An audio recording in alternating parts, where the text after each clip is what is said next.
Breaking tonight, fallout from dramatic testimony in Ottawa and Washington. Do you have confidence in the Prime Minister today? The former Attorney General on the Prime Minister, SNC-Lavalin, and allegations of veiled threats. I am calling on Mr. Trudeau to do the right thing and to resign. At issue on the growing political scandal. He is a racist, he is a con man, and he is a cheat. Michael Cohen takes on his former boss. But I am no longer your fixer, Mr. Trump. From hush payments to Trump's business, our U.S. political insiders break down the risks for the president. This is The National.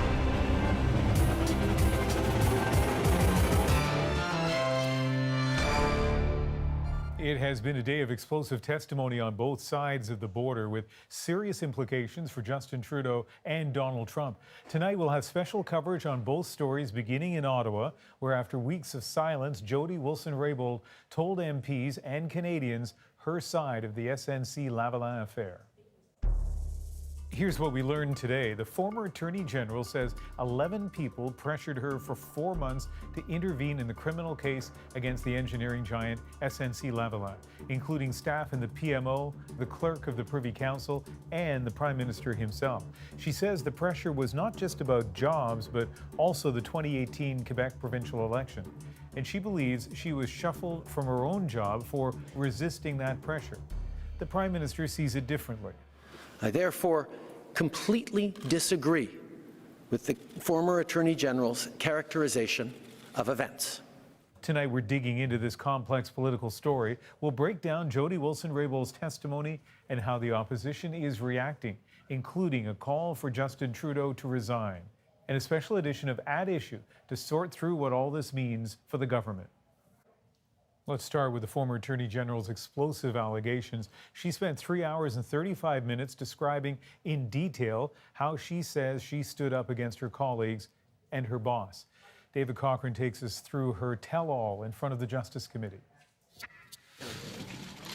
She said she wanted to speak her truth, and what a story she told. I experienced a consistent and sustained effort by many people within the government to seek to politically interfere in the exercise of prosecutorial discretion. It started in September. She says the first person to cross the line was the Prime Minister. At that point, the Prime Minister jumped in, stressing that there is an election in Quebec and that, quote, I am an MP in Quebec, the member for Papineau. It was the September 17th meeting the Prime Minister has referenced before. Trudeau says he used it to reassure Wilson-Raybould that she would make the final call on SNC-Lavalin. She views it differently. I was quite taken aback. My response, and I vividly remember this as well, was to ask the Prime Minister a direct question while looking him in the eye. I asked, quote, are you politically interfering with my role, my decision as the Attorney General? I would strongly advise against it, end quote. The Prime Minister said, no, no, no, we just need to find a solution. The hunt for a solution continued long after she stood her ground. A series of 10 meetings, 10 phone calls, plus texts and emails she says were too much. The Finance Minister worried about job losses. Advisors in the Prime Minister's office who repeatedly urged her to seek outside legal advice in the hope she would change her mind. In my view, the communications and efforts to change my mind on this matter should have stopped. Various officials also urged me to take partisan political considerations into account, which it was clearly improper for me to do so. By December 5th, she was fed up. She met with the Prime Minister's top advisor, Jerry Butts. I wanted to speak about a number of things, including bringing up SNC and the barrage of people hounding me and my staff. He said I needed to find a solution. From there, she says it escalated. On December 18th, her Chief of Staff, Jessica Prince, met with Jerry Butts and the Prime Minister's chief, Katie Telford, a meeting her chief detailed in text messages. Jerry said, quote, Jess, there is no solution here that does not involve some interference, end quote. Katie was like, quote, we don't want to debate legalities anymore, end quote. They keep being like, we aren't lawyers, but there has to be some solution here. The very next day, Wilson-Raybould got a call from Michael Wernick, Canada's top civil servant. Wernick told her the Prime Minister was determined to get SNC-Lavalin a deferred prosecution agreement. He said, quote, "I think he is going to find a way to get it done, one way or another." So he is in that kind of mood, and I wanted you to be aware of it. In his testimony last week, Wernick says nothing crossed the line. So I can tell you with complete assurance that my view of those conversations is that they were within the boundaries of what's lawful and appropriate. Clearly, their lines are different. Within these conversations, there were expressed statements regarding the necessity of interference in the SNC-Lavalin matter, the potential of consequences, and veiled threats. After her conversation with the clerk, Wilson-Raybould didn't hear from anyone in the Prime Minister's office until January 7th. That's when she was told there would be a cabinet shuffle, and she was being moved. I will not go into details of this call or subsequent communications about the shuffle, but I will say that I stated I believe the reason was because of the SNC matter. They denied this to be the case. So, David, this testimony was detailed. I'm sure some would consider it damaging, but there were things that she didn't say. Yeah, that's right, Ian. She testified for nearly, 4 hours, and she says she still has things to say. The issue is that cabinet confidentiality still applies to her time as Veterans Affairs Minister and since she quit cabinet, so she can't tell us about her 3 conversations with the Prime Minister in Vancouver before she quit cabinet. She won't tell us the reason she quit, and she won't tell us the details of the presentation she gave cabinet a week ago. But what she told the committee today was that she feels she has relevant information to share from those events that would be helpful for all of us in trying to understand this story, and that she would be happy to come back and testify again if she can get the permission she's looking for. So all in all, Ian, not a good day for the government, especially when you say, oh wait, there's probably more. But if there is one semi-positive thing you can take from this for the government, is that Wilson-Raybould says nobody broke the law here. She was asked multiple times if she thought a crime had been committed through the application of this pressure. She said no, it was not illegal, it was simply improper, and after all, she was the Attorney General when this happened. There is that. David Cochrane in Ottawa. Thank you. You're welcome. So Wilson-Raybould says she doesn't believe any laws were violated. The opposition, though, not so sure. And tonight, those allegations of political interference have prompted calls for the Prime Minister himself to step down. Salima Shivji now on the debate over what happens next. Justin Trudeau simply cannot continue to govern this country now that Canadians know what he has done. And that is why I am calling on Mr. Trudeau to do the right thing and to resign. The opposition didn't skip a beat, convinced there's enough here for the RCMP to investigate and more. What we need to do is get to the truth, and that's what a public inquiry will do. Those calls followed meticulously detailed allegations laid out by Jody Wilson-Raybould. An attempt to politically interfere with my discretion as the Attorney General of Canada. It was inappropriate. Which prompted a role reversal in this room, applauded by those who are usually on the other side of the aisle. I need you to know that I believe you entirely. I need you to know that. And I want you to know as well that I very much admire your courage in being here and telling Canadians what you have experienced. The opposition MPs were supportive and encouraging, ready to tease out and amplify every pressure point they know could hurt the Prime Minister. Do you believe that they are speaking with the full authority of the Prime Minister in their discussions with you? Yes. All the while, Wilson-Raybould's own Liberal colleagues were on the attack. Did you not consider resigning then? I did not consider resigning then.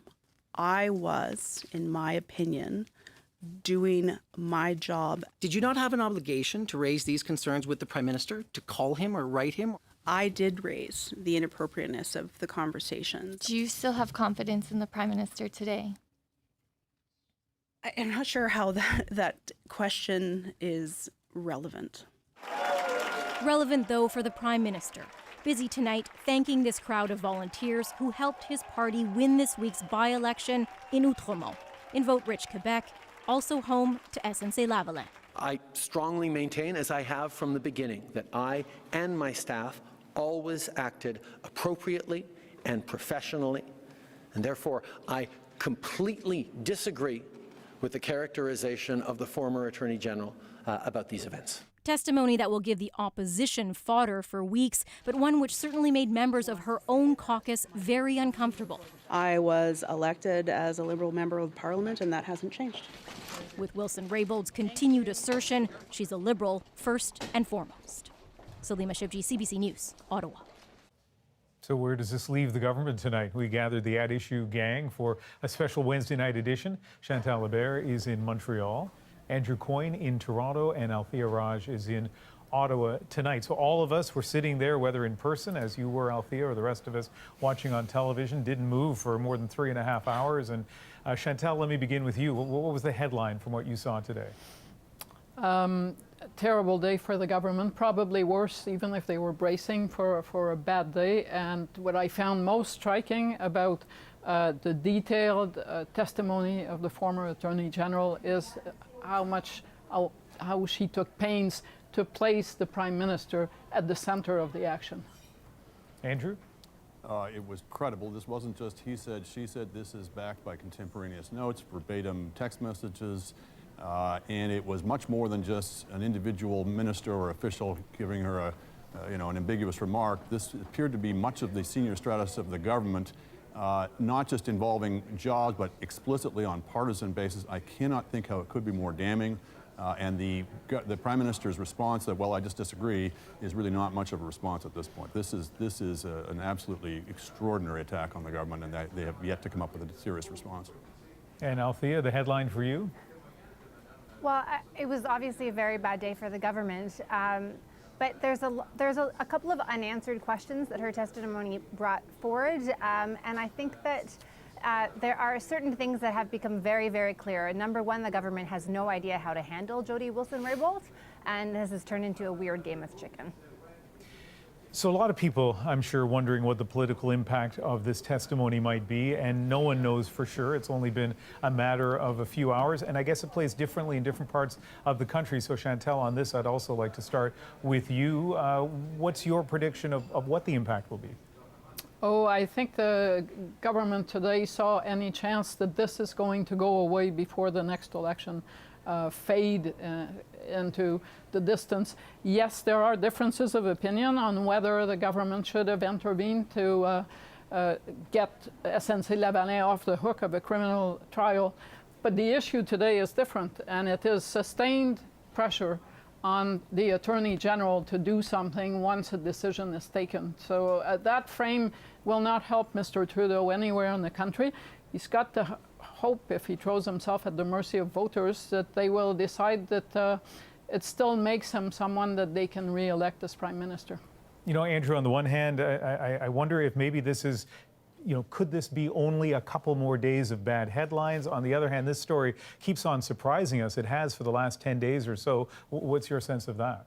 My sense is that we need to hear a whole bunch of people testify under oath about this, from chiefs of staff to cabinet ministers to certainly a lot of the people in the Prime Minister's office. So unless we hear from them, this certainly isn't going away from it. And I absolutely agree that the Prime Minister is at the center of this. Look, there was a culture revealed here, if you believe the former Attorney General's testimony, a culture that the whole rule of law in this respect was basically an obstacle to be got around, not something to be respected, and likewise that her position as the Attorney General should be treated in the same way. That culture appears, certainly the Prime Minister seems to be involved in it, and the culture is set by the guy at the top. So there are a lot of questions still to be answered. I know there were partisan comments being made by the members of the Justice Committee, Althea, but I think it was Charlie Angus who said this wasn't a show of politics in that hearing. It was a show of integrity by Wilson-Raybould. And I wonder what your reaction was to how, I was going to say how she performed, but maybe that word is too trite, what her testimony was like today. Well, I think you kind of hit the nail on the head there. The whole issue is about credibility. Now, who has more credibility, the Prime Minister or Jody Wilson-Raybould? And this speaks to, a lot of people voted for Justin Trudeau because they thought that he was going to do politics differently. And the story that Jody Wilson-Raybould told today, the pains she took to illustrate it, suggests that Justin Trudeau's government is just like any other government, that has had the pleasure to serve Canadians, in the sense that they make decisions for partisan reasons, and that's what she suggested was very improper. So we sit there and we watch 3.5 hours, a little bit more than 3.5 hours of powerful testimony. But I assume a lot of Canadians don't have that luxury. So they may see 1 or 2 clips from Wilson-Raybould on the news or a couple of quotes in the paper. And then they'll see the Prime Minister who spoke tonight and seemed so calm and so confident. And Chantal, do you think in that kind of balance of one clip against another, it may not be as damaging? What hurts Mr. Trudeau on this and makes his strategy probably not to the level that he needs is the fact that she is one of his own. This is friendly fire. And for that reason, I don't think I've ever seen, Andrew and Althea can correct me if they remember anything like this, but I rarely seen someone who is still in caucus, a former minister, turn around and do as much damage to the credibility of the Prime Minister as she has. So people will look at Jody Wilson-Raybould, they will say, well, you know, this is a Liberal, this isn't a partisan attack on her part, and it's going to be harder for the Prime Minister to win this case. You've seen the polls. At this point, few people were already inclined to believe that Justin Trudeau had done no wrong. I don't think those numbers are going to flip his way after this. I know this is subjective, but it struck me that Wilson-Raybould was thoughtful, she was measured, and sometimes her pauses spoke louder than her words. Let's listen to another excerpt from the testimony. Do you have confidence in the Prime Minister today? I resigned from cabinet because I did not have confidence to sit around the table, the cabinet table. That's why I resigned. And my question wouldn't be why you did resign. My question would be why didn't you resign before? And so there was a pause at that point. Andrew, why do you think she was hesitant to? I mean, she wants to remain a member of the Liberal caucus, but on the other hand, she didn't seem to be quick to articulate her confidence in the Prime Minister. Yeah, and with respect, I'm not sure that's the question we really, I mean, there was a lot of questions to the Prime Minister today of, you know, how will you punish her? The question that needs to be answered here is, do we have a government that respects the rule of law? There have been serious accusations made now by the former Minister of Justice and Attorney General in that government. Accusations backed up, as I say, by contemporaneous notes and other evidence that we've yet to see anything to the contrary from the other side of this question. I think that is the question that should be on everyone's minds here is why the defense now has to be she's basically making this all up, that she's lying through her teeth. I don't see any reason why she would be. I think there's more reason to suspect that the people rebutting her are, and I think we really need to get to the bottom of this. But how would they prove that they are telling the truth and that she's not?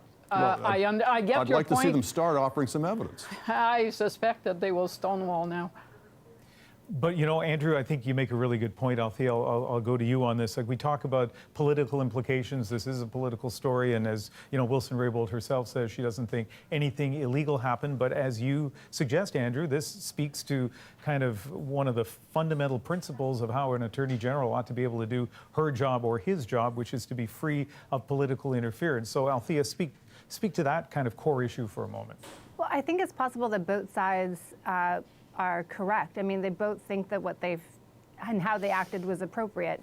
She did not provide any indication about why she felt a DPA was inappropriate or who she consulted to come up to that conclusion, but she obviously felt very strongly that she had communicated to the government that she did not want to do this. She talked about being hounded by the government for months, even veiled threats from the clerk of the Privy Council. The government, from its side, and in Jody Wilson-Raybould's telling of the story, did not obviously think that her decision was final and was trying to find ways to allow her or let her come to their side to intervene. Because at the end of the day, she's the one who is responsible publicly for intervening in this case. She didn't want to, so they were trying to find a way to give her cover. Oh, you could get a legal opinion. Oh, we're going to get some stakeholders to write friendly op-eds saying that what you're doing is correct. It's possible that both telling of the stories are accurate. It's just where is the line drawn? I'm not a lawyer. I don't think this is illegal, what the government did, but is it appropriate? It doesn't seem so. If there was one conversation with one official about the problems with jobs, then we'd have maybe a gray area. When you've got so many people for so long in defiance of her repeated objections that my decision is final, explicitly invoking, as she tells it, partisan considerations, we're way, way over the line.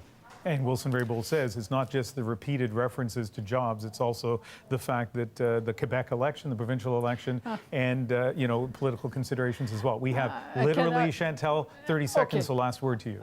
Okay. I don't think the Quebec election was a factor. If you look at the timeline, the vote was on October 1st, but I think the upcoming federal election, if SNC-Lavalin were to move out to London or wherever, would have profound consequences for the Liberals and Justin Trudeau in Quebec. All right. Well, thanks to all three of you. I know you're busy, and we appreciate your analysis tonight. And At Issue, we'll be back tomorrow for our regular Thursday panel. And we do want to hear from you. So send us your questions on SNC-Lavalin. Tweet us at CBC The National, or send us a message on Facebook. We are, of course, following other stories tonight, including the measles outbreak in BC. How can health officials convince parents to vaccinate? And we'll look at rising tensions and retaliation after a plane is shot down over Kashmir. But up next, the other big political story. The President of the United States thus wrote a personal check for the payment of hush money. The testimony that gripped Washington. He asked me to pay off an adult film star. From the president's former fixer explosive allegations. Mr. Trump knew in advance about the WikiLeaks drop of emails. What it all means for Donald Trump. Lying for Mr. Trump was normalized, and no one around him questioned it.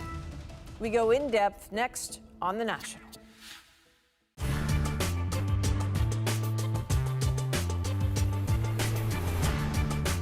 The big question going into today's session was whether having cameras in the Commons would alter the MPs' behavior, whether attacks would be moderated, whether there'd be fewer humorous asides.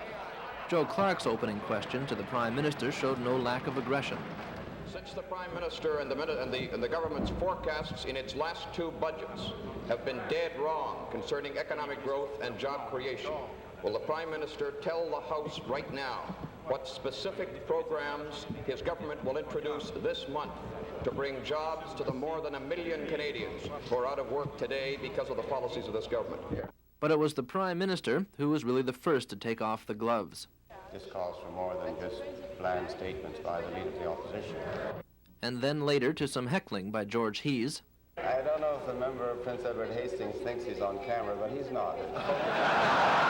That seemed to set the tone for Sinclair Stevens, Tory finance critic, and Jean Chrétien, the new finance minister. But first, if I may, I would like to congratulate, if that's the proper expression, the minister on becoming the fourth Minister of Finance under the Prime Minister. I would like to thank very sincerely the sixth critic of the Tories. But it was John Diefenbaker who had the last laugh. He was referring to the Prime Minister's response to a suggestion that certain veteran MPs be admitted to the Privy Council.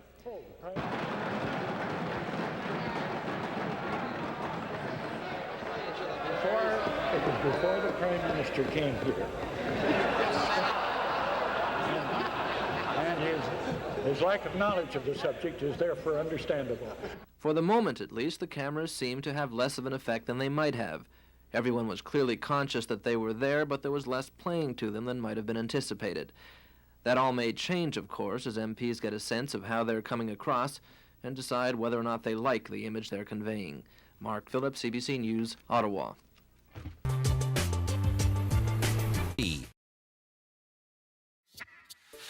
Since taking office, he has become the worst version of himself. Well, that dim view of the president's character persisted throughout Michael Cohen's testimony before Congress today, all while he was subjected to repeated attacks on his own character.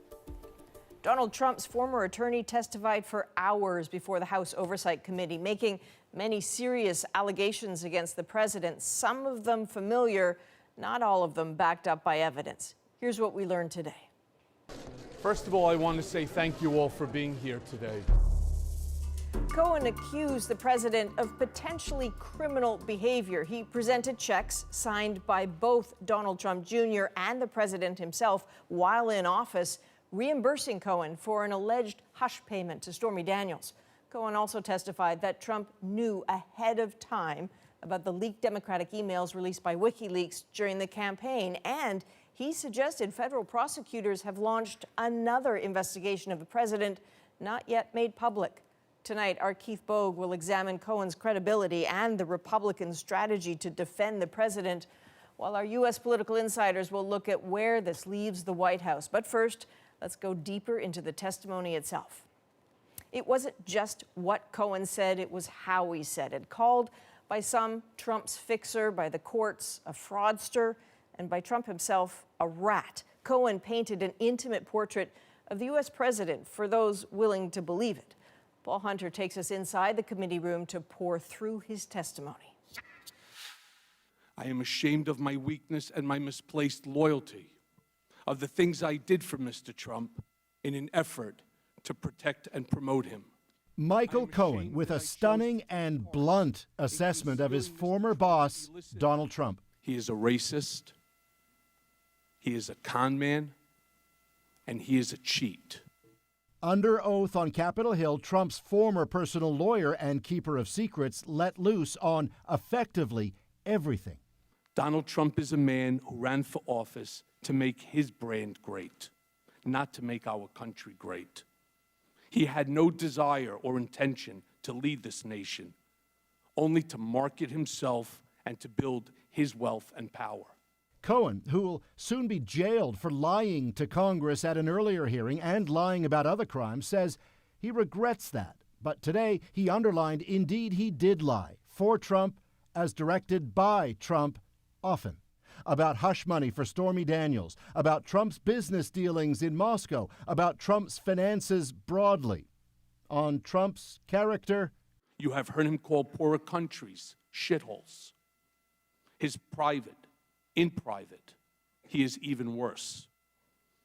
He once asked me if I could name a country run by a black person that wasn't a shithole.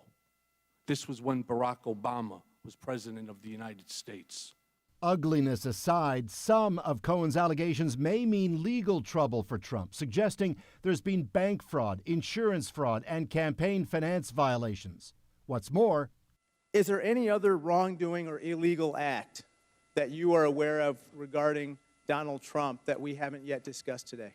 Yes. And again, but, said Cohen, he can't talk about that just yet. Then there's the big question. Does he know whether the Trump campaign colluded with Russia to try to fix the 2016 election? I do not. And I want to be clear.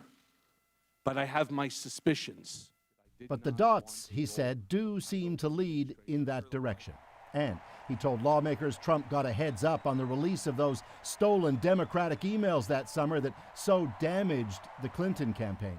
Mr. Trump responded by stating to the effect, wouldn't that be great? Republicans, with props aimed at making their point, were having none of it. You're a pathological liar.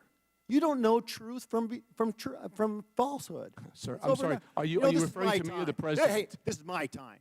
Are you referring to me, sir, or the president? When I ask you a question, yes, I'll ask for an answer. Sure. As for Trump, defiance from Vietnam, tweeting, Cohen's lying in order to reduce his prison time. But Cohen's not nearly done talking. Tomorrow, he meets with lawmakers privately. Paul Hunter, CBC News, Washington. So Keith Bogue has more for us from Washington and where all this leads. Keith, last night we talked about how Cohen is a convicted felon. He's an admitted liar. Given the credibility issues, how do you do? Well, I think he helped his case in two ways. One, he didn't try to understate his own failings. He was straightforward about the crimes he committed. He acknowledged his credibility problem and tried to mitigate it with documentary evidence to support what he said wherever he could. But he also didn't try to overstate any of the things he was saying about the president. And several times he resisted attempts to get him to say more than he knew or more than he believed. So he came across as committed to being strictly factual. But the Republicans on the committee, did they just have no success in undermining him? Well, they attacked Cohen's credibility over and over again by bringing up his record and pointing out that he's a liar. But the problem is, they didn't tell us anything we didn't already know. All that stuff was baked in. In fact, Republicans might inadvertently have hurt their own cause because the overriding impression they gave is that they really don't want to get to the bottom of this story. They asked very few questions about the crimes Cohen implicated the president in, and frequently they complain that Cohen shouldn't even have been called to testify. At one point, Cohen suggested to them that their denial of what they were dealing with was an early stage of exactly what he'd been through with Trump, and he said he now felt like a fool because of his moral blindness. And out of this, what happens now? Well, the testimony given today to the committee gives them new avenues of investigation to explore in future, and it sounds like they're going to do that. That probably means they're going to want to hear from people such as the Trump Organization's chief financial officer, Alan Weisselberg. His name came up often. And maybe some family members, including Donald Trump Jr., and you can imagine how the president's going to like that. What they might have to be careful of, though, is building a case for impeachment before they fully considered that that's where they want to end up. Okay, Keith Bogue, thanks very much. Thank you. Our political insiders also closely followed Cohen's testimony. How could they not? Here's their take on the key moments of an extraordinary day in Washington. Hi, I'm Stephanie Brown James, Democratic strategist. Hi, I'm Jay Shabrea, Republican strategist.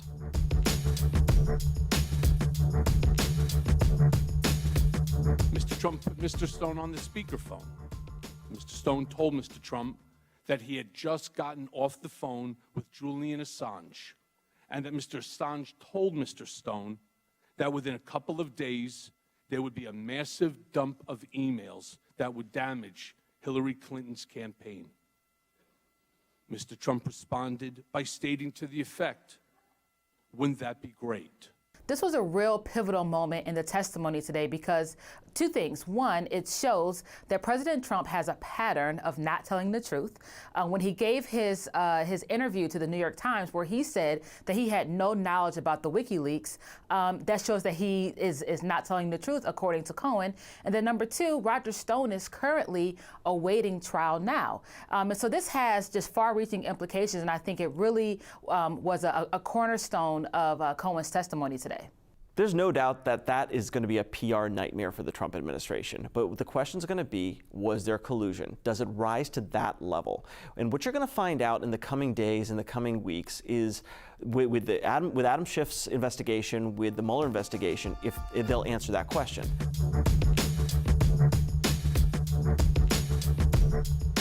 How long did you work in the White House? I never worked in the White House. That's the point, isn't it, Mr. Cohen? No, sir. Yes, it is. No, it's not, sir. You wanted to work in the White House. No, sir. You didn't get brought to the dance. Sir. And now? I was extremely proud to be personal attorney to the President of the United States of America. I did not want to go to the White House. One of the highlights of the testimony today was when Jim Jordan pressed Michael Cohen about his desire to have a White House job, and Michael Cohen said no. Now, it was widely reported at the time that Michael Cohen desperately wanted Donald Trump's approval, desperately wanted to be in the White House, and for me, I don't quite understand why he wouldn't just deflect and say, yeah, I wanted one, but you know, it didn't happen, but my testimony is still accurate. However, he continued to persist on this, and this is going to be a theme that you're going to see from Republicans throughout all of these testimonies. Define the witnesses. Yes, I think it's important to ask the question of what Cohen's motivation is giving this testimony. But look, this man has already said that his life has been turned upside down. He is preparing to go to prison. I'm sure at this point, which is what he said actually, is that he wants to have a time to tell his truth, to, I'm sure, save face with his children, with his family members, and be able to stand up for what's right and be able to tell the American people what he knows to be fact about President Trump.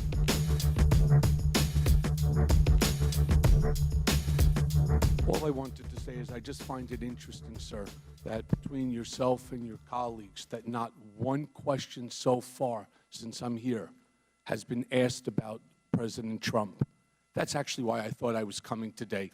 Not to confess the mistakes that I've made. I've already done that. You really have to wonder, why does it seem like, or why is it that the Republicans are choosing to protect President Trump and not wanting to get clarity on so many issues and problems that seem to be surrounding this president? Why are they trying to protect him? What are they trying to hide? What the Republicans displayed today was tremendous message discipline. Define Michael Cohen for who he is, someone that has already lied to Congress and can't be credible. This is a den of thieves. It's very easy to do with all these witnesses because they're all flawed witnesses. And I think Democrats even acknowledge that today.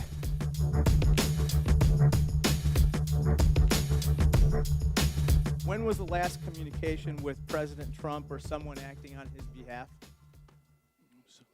I don't have the specific date, but it was a while ago. And what did he or his agent communicate to you? Unfortunately, this topic is actually something that's being investigated right now by the Southern District of New York, and I've been asked by them not to discuss and not to talk about these issues. The most important parts of today's testimony were the things that Michael Cohen didn't say when he was talking about other investigations and other criminal acts by Donald Trump.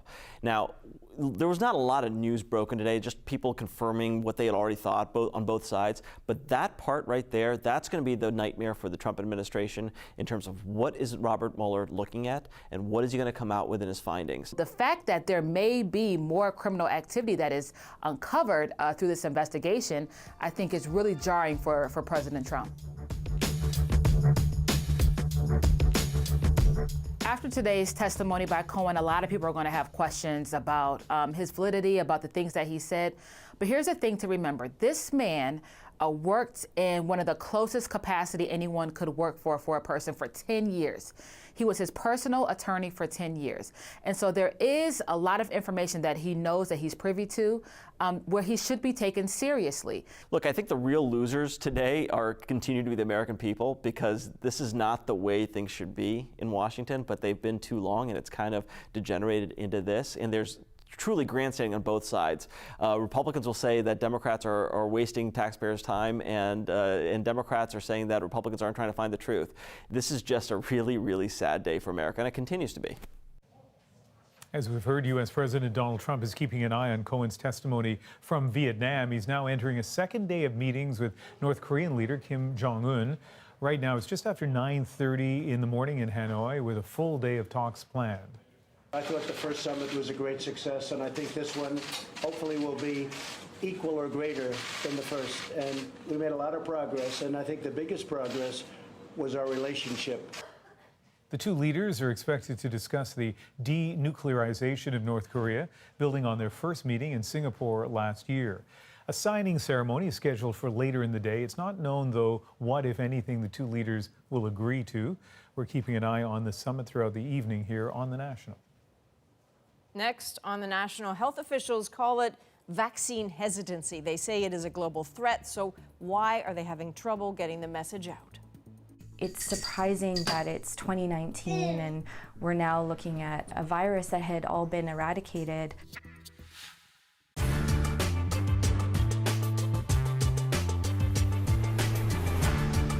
These days, anytime the words politics and Facebook show up in the same sentence, it's sure to get people wondering if they're being manipulated. So if an ad appears in your feed, does it mean you're being targeted? And if so, by whom or what? The questions have prompted CBC News and nonprofit ProPublica in the United States to pair up for an interesting experiment. By downloading an extension for your web browser to track all of those political ads you see on Facebook. And so this browser extension looks at all the ads that you see in your Facebook feed and prompts you to kind of help us by trying to figure out, which of the ads that you're seeing, are they political, are they not political? Julian Scher is the coordinator of the project and senior producer of the CBC's The Fifth Estate. Okay, Julian, so for the last several weeks, I, along with millions of other people around the world, have been trying to figure out if my data was stolen and used and if I was manipulated somehow. And now you're saying to me, how would you like to download another app so I can have some data? What's the argument for this? It's reassuring, isn't it? And you can't just say, trust me. Well, in many ways, it's good timing because people were feeling powerless. People were being inundated with a lot of this stuff and wondering, what does it mean? And especially, we've got a bunch of elections coming up, provincial elections in Canada, federal elections. So the purpose of this is to, in fact, help people take back control by looking and analyzing at the flood of political ads that you are getting on your Facebook Facebook post. We're not collecting personal information. We don't know who is sending in the information. It's a simple extension where you click and that ad gets sent to a database. You know, it's no different really than we get tips all the time. We get emails where people say, hey, I saw this ad. Can you find out who's behind it, or can you investigate? This is the same thing. It's just being done automatically. Okay, so give me an example of what you would do with the information. Give us a hypothetical. Well, I can give you a real example. We saw one ad where a conservative evangelical leader had posted an ad trying to target people who were concerned about sex education and getting them to vote for Doug Ford. This is perfectly legitimate, but this is interesting. Is this a hot button issue? Will it become a hot button issue? These are the kinds of ads that individuals might see, but the rest of us would not. And I think you raise an interesting point, because political advertising is older than I am, older than you are. It's been around forever. Even targeted advertising, the parties have always had some kind of intel about who votes, what way, what they care about. So is the difference here this kind of micro-targeting where no one else knows what someone else is seeing? Exactly. And in fact, one of the beauties of this app, by the way, is it shows you not only the ads that are appearing on your post, but also across Canada by other users. So actually, it opens up a window for you. But you're right, there's always been this kind of targeting, but not to the level that Facebook allows. And that's what has made Facebook so controversial. And also not with the breadth, because you could reach millions of Canadians with a single post. I mean, the simple fact is that this is the new terrain where politics is being fought. So why shouldn't the public get engaged? Why shouldn't, this is crowdsourcing at its best, why shouldn't the public help CBC and media around the world investigate what politicians and lobby groups are doing in our backyard, which is your browser? So it's empowering, I think. I don't think it's scary.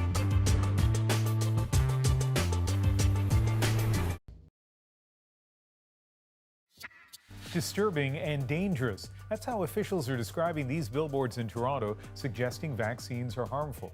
They were displayed across the city, paid for by an advocacy group called Vaccine Choice Canada. The company that owns the billboards has now taken them down, but health officials worry about the impact they could leave on parents. These ads that are posted contain half-truths, and so they leave a seed of doubt in parents wondering, well, what is actually the message that's trying to be conveyed? Vaccines have scientifically proven to be effective, and they're safe. The measles outbreak in British Columbia has reignited concern about parents not vaccinating their children. 2 new cases were confirmed today, and that brings the total to 15. The World Health Organization says that vaccine hesitancy is a big threat to people around the world. And as Vic Adopia explains, it's a threat fueled by an information war that seems to be escalating. Is that Maximus the cat? When I received that phone call, it was really scary. You know, my son was a high-risk baby as well. Little Max was exposed to the measles in a BC hospital just days before he was supposed to be immunized. It meant he spent his first birthday isolated from his young cousins. Max's exposure to the measles virus happened because of another parent's unfounded fears of the link between autism and vaccines. We were very angry, disappointed. You know, it's surprising that it's 2019 and we're now looking at, you know, a virus that had all been eradicated. The science about the safety and efficacy of the MMR vaccine has long been settled, but the public debate has only escalated worldwide and online. And so have the measles outbreaks. Last year, measles in Europe hit a 20-year high. Canada and the U.S. are not far behind. And as this Ontario doctor found out, even discussing mandatory immunization can spin out of control. Last year, a colleague and I were threatened quite seriously by somebody in the public who was furious about us even mentioning the word mandatory, to the extent that the police had to get involved. Social media platforms are fertile ground for sowing the seeds of doubt about immunization. Just type the word vaccine in Facebook. Both Pinterest and YouTube are now trying to restrict anti-vax content. Canada's top doctor admits it's a struggle to counter social media's mixed messages. We did not have a good idea of the power that they have, both for spreading good information and misinformation, and we're all trying to catch up to this. Despite what vaccine-hesitant parents are reading on social media, this Winnipeg pediatrician manages to change some minds by listening. You want to keep people engaged. I think the thing is you don't want to make them feel badly about it. And I'm sure half or more will eventually start to immunize, even the hardcore vaccine-resistant group. As for little Max, he finally got his shot, giving his mom peace of mind. Vic Adopia, CBC News, Toronto. Still ahead on The National, our moment, what it's like witnessing history up close. Our reporters uncovering explosive testimony on both sides of the border. I've been here since 2001, and I've never seen a cabinet minister resign and then open up on how government decisions are made. I raised how I needed everybody to stop talking to me about SNC, as I had made up my mind and the engagements were inappropriate. It's something I'll never forget.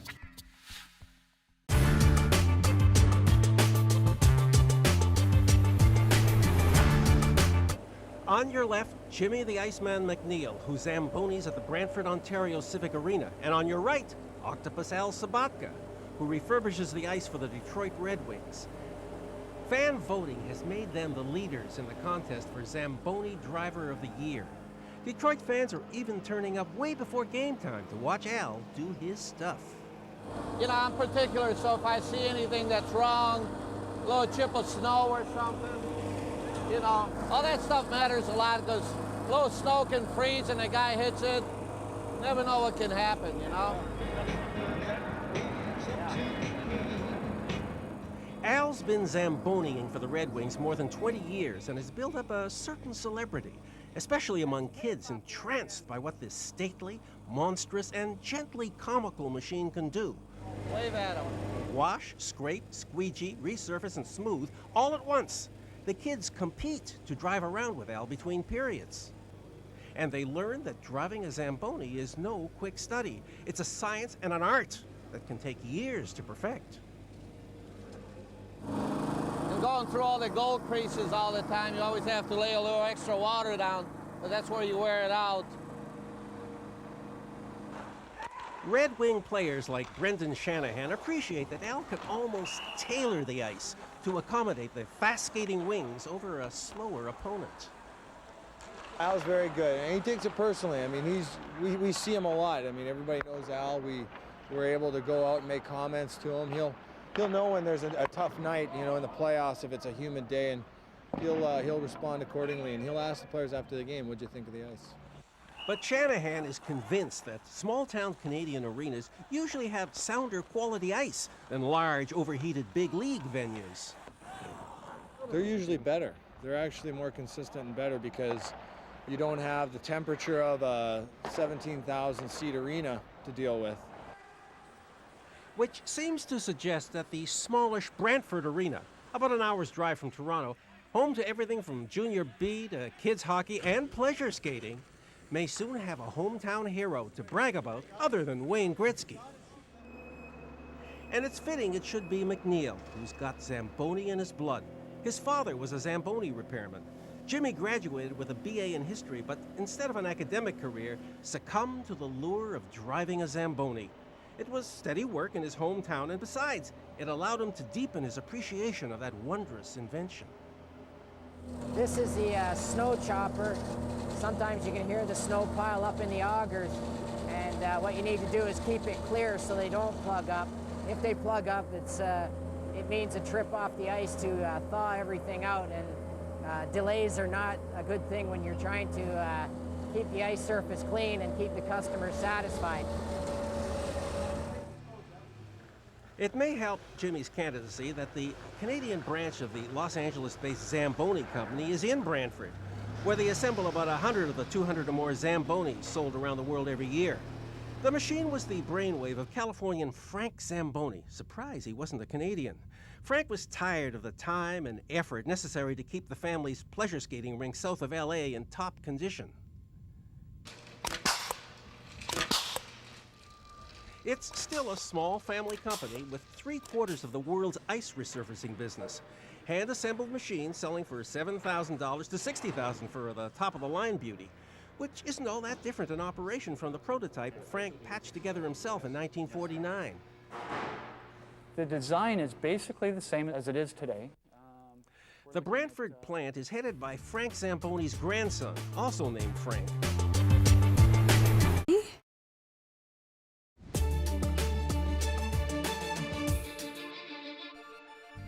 Here are some of the stories we're watching tonight. The federal government is set to introduce legislation to pardon anyone convicted of possessing pot before the drug was legalized.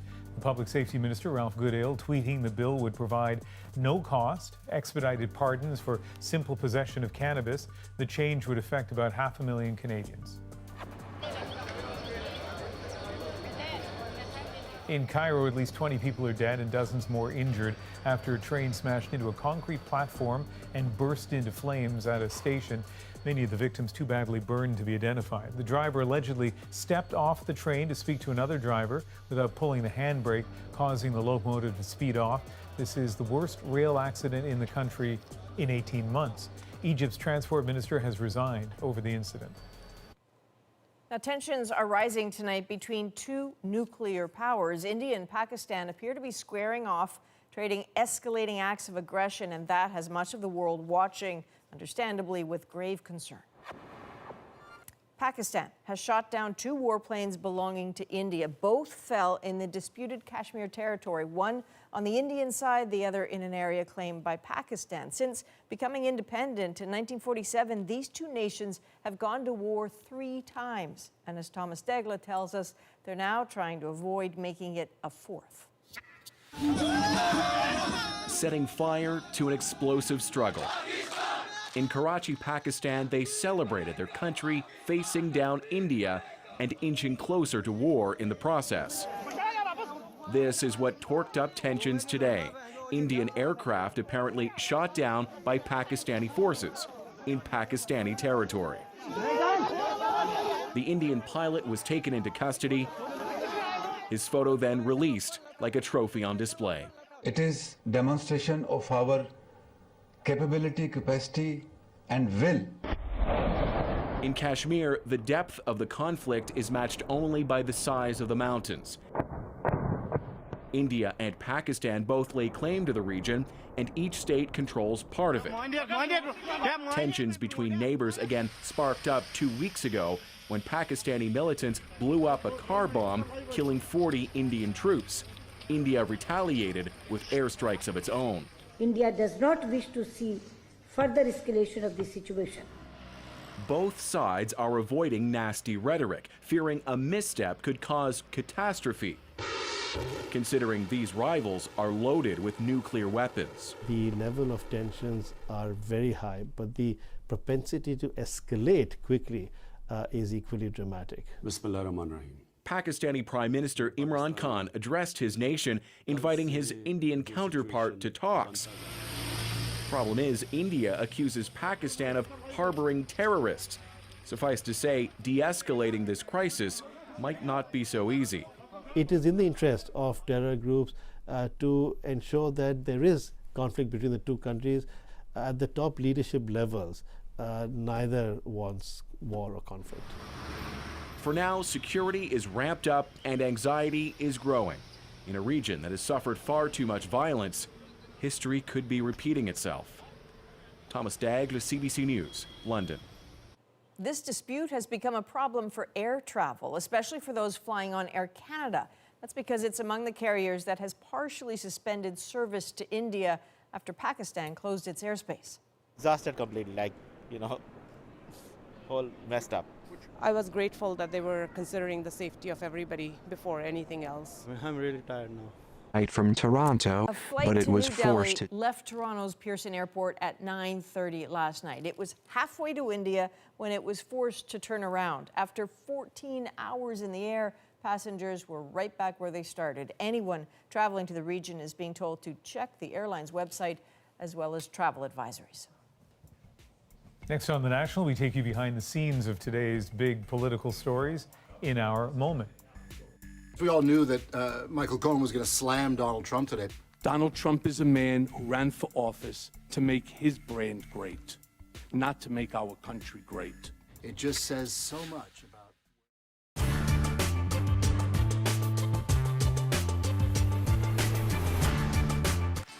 From Summerland, British Columbia, Miss Interior, British Columbia, Nicole Dunstan, Miss Canada, 1992. Kiss this cultural icon goodbye. Nicole Dunstan of Summerland, BC, was crowned the country's most beautiful beauty queen last October, but her throne has been usurped. After a 46-year history, organizers of the Miss Canada beauty pageant announced today that the show is over, citing escalating production costs and changing times for the demise of the most regal beauty contest in the land. She has done more for Summerland in the last 10 days than I think the Chamber of Commerce could do in 10 years. Miss Canada 1992 had a homecoming fit for a queen shortly after she was crowned. Dunstan bristled at the suggestion that the beauty contest was an outdated cultural ritual. I'm sorry there aren't serious competitions like this for men as well, because it's extremely good in terms of building your confidence, and the skills that I've learned here are not things that I think are pretty girl kinds of things. You have to really think on your feet. The end of beauty contests suggests that people are looking a little bit harder about or a little bit harder at the qualities that distinguish people. Veronica Strong-Bogue is the Director of Research of Gender Relations at the Department of Women's Studies at the University of British Columbia. And, you know, the pretense that having a pretty face and a pleasant personality will save you from all the circumstances that afflict most people, I think just is increasingly just seen as unrealistic and doesn't address women's concerns. You know, that we can't all be Cinderellas and go out and, you know, find, because we're attractive or can make ourselves attractive through the application of makeup, that we can find the solution to our problems, that it's going to save us. On the streets of Vancouver, reaction to the cancellation of the Miss Canada pageant was mixed. It's a shame. They should keep it going. Absolutely. That's awful. Why do you think? Well, because it's good for teenagers to get out and meet and, you know, do different things. It's awful. I don't really believe in those kind of things, and pageants and people parading around displaying themselves. Oh, it's fine with me. I hate beauty pageants. I think they're demeaning to women. So, it's great. It's a useless thing, I think. It just promotes stereotypes for young women, and I think they have to get past that as a society. But for what could be the final finalist, reigning Miss Canada 1992 Nicole Dunstan was disappointed with today's news. I was disappointed in a way that it will change things. The regional pageants will probably alter their format and have to change a lot themselves, and it changes the flavor of pageants themselves through all the different regions of Canada. Beauty contests were banned by the British Broadcasting Corporation years ago. It seems we in North America are finally catching up with developments elsewhere. Taking a swing at swaying the dragons. Let's get nude! Will these pitches be their cup of tea, or will it really get their goat? What is going on? Dragon's Den, Thursday at 8 on CBC, presented by Canada Post. Today was just one of those days with two big stories, two key testimonies unfolding literally at the same time on both sides of the border. So for our moment tonight, we decided to take a bit of a step back, ask some of our colleagues in Ottawa and Washington just what today was like. Their moment is our moment. We have been watching Jody Wilson-Raybould's testimony for hours. When she started talking, it was kaboom. Thank you, Mr. Chair, and thank you to the members of the Justice Committee for providing me the opportunity for extended testimony today. I've been here since 2001, and I've never seen a cabinet minister resign and then open up on how government decisions are made. There was a sustained effort, an attempt to politically interfere with my discretion. I know what Mr. Trump is. I guess we all knew that Michael Cohen was going to slam Donald Trump today, but when he said those words... He is a racist, he is a con man, and he is a cheat. I mean, my hair stood on end. It freaked me out. I mean, who says that about a sitting president. Well, today, Michael Cohen said that about Donald Trump. It was instructive, and it's something I'll never forget. I have never seen anything like this before. It just says so much about where this country's at right now. And both of these events today say so much about the countries in which they happen. I mean, we know, we were talking about this earlier, there are political science students out there right now who are going to be parsing the language, the look, the feel of these days, the impact of them, and basically creating a commentary about Canada and the U.S. And you know, Adrian, a lot of our desks in the newsroom here in Vancouver and in Toronto, people have 2 television screens. We could see them side by side. The composition of the committees, the people asking the questions, younger, more diverse in Canada, more polite, kind of speaks to maybe the difference, you know, on each side of the border. That is The National for Wednesday, February the 27th. Good night. Good night.